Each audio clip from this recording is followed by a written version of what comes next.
Ja, lepo pozdravljeni tudi v mojem imenu.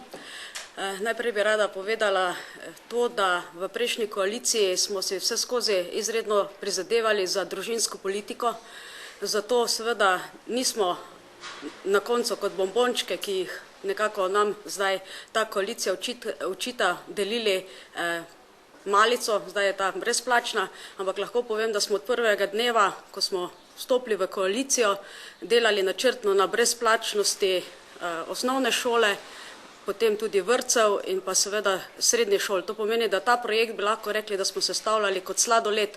Najprej smo nekaj kepic dali osnovnim šolam, to pomeni, da smo prvo leto začeli na brezplačnih učbenikih, potem se je nadaljevalo pri vrtcih, pri drugem brezplačnem otroku in pa veste, da se zakon še nadaljuje v leto 2010, kjer bi naj 50% vseh petošolcev v vrtcih, 5-letnikov imelo tudi starši razbremenjeni in tako naprej. Ta del zakona poznate. In tretji v tej vrsti v vertikali so bili seveda srednješolci, ki so najdlje čakali od vseh na urejeno prehrano. Zato seveda ti očitke zavračamo, da je bil samo neki bombončki, ki so se delili neodgovorno pred zaključkom prejšnje koalicije. Zakon, kot veste, v parlamentu o subvencioniranju dijaške prehrane je bil sprejet brez glasova proti.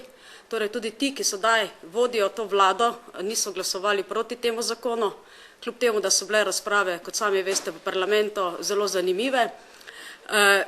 Ko se je zakon sprijemal, smo se v takratni koaliciji zavedali, da ga ne bo preprosto uvesti, da bojo problemi, ampak smo si takrat postavili vprašanje, kot si ga verjetno vsi Slovenci, ali naj takrat odpremo avtoceste, ko jih bo imela cela Slovenija, ali pa tako odpiramo avtoceste, kot se dejansko tudi gradijo. Tako lahko danes rečemo, da več kot 90% šol uspešno izvaja zakon. Čisto tiste ta prave probleme, kot so z ministrstva sporočili, imajo samo 3 šole, nekatere so se potem prehodnih določb v zakonu poslužile, to pomeni, da nimajo toplih obrokov na šoli, ampak v okolici ali v dijaških domovih ali pa tudi tisto, kar je seveda najmanj zaželjeno v bližnjih restavracijah. Torej zakon se uresničuje, Ministrstvo za šolstvo je celo poletje skupaj z ravnatelji vložilo veliko napora, da bi čim bolj kvalitetno lahko ponudili vsem dijakom prehrano. Mi smo se zavedali teh problemov, vendar verjamemo, da je zakon dosegel svoj cilj.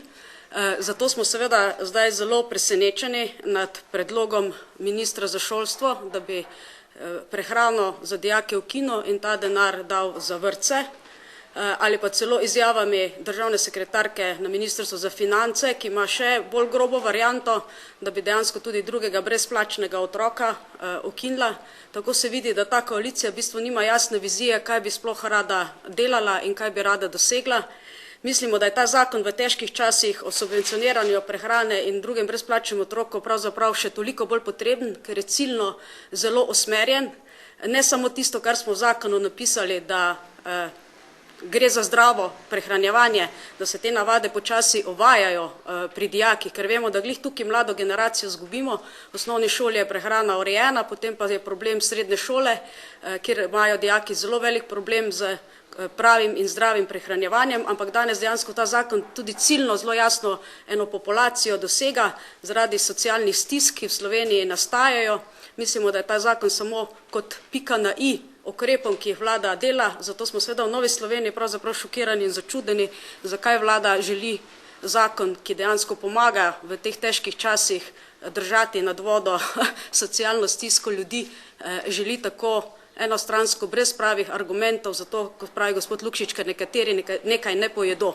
Pa vas sprašam novinarja, vi vedno vse z krožnika pojeste, kakšne navade prehranjevanja imate, kako se hranite, kako smo svojo življenjsko pot na tem področju gradili. Vemo pa, da vsi Inštitut za varovanje zdravja, ki je spisal smernice in ki jih je Ministrstvo za šolstvo samo sopodpisalo, zelo poudarja in podpira ta zakon, da je treba te navade konstantno in z veliko potrpežljivostjo in voljo pri mladih ljudeh graditi, ker to je dejansko investicija v zdravje na dolgi rok. Zato seveda v Novi Sloveniji, če bojo šli v spremembo zakona, napovedujemo zbiranje podpisov za referendum za oba zakona, tako v vrtcih kot pa o dijaški prehrani. Najlepša hvala, dr. Alenka Šverc.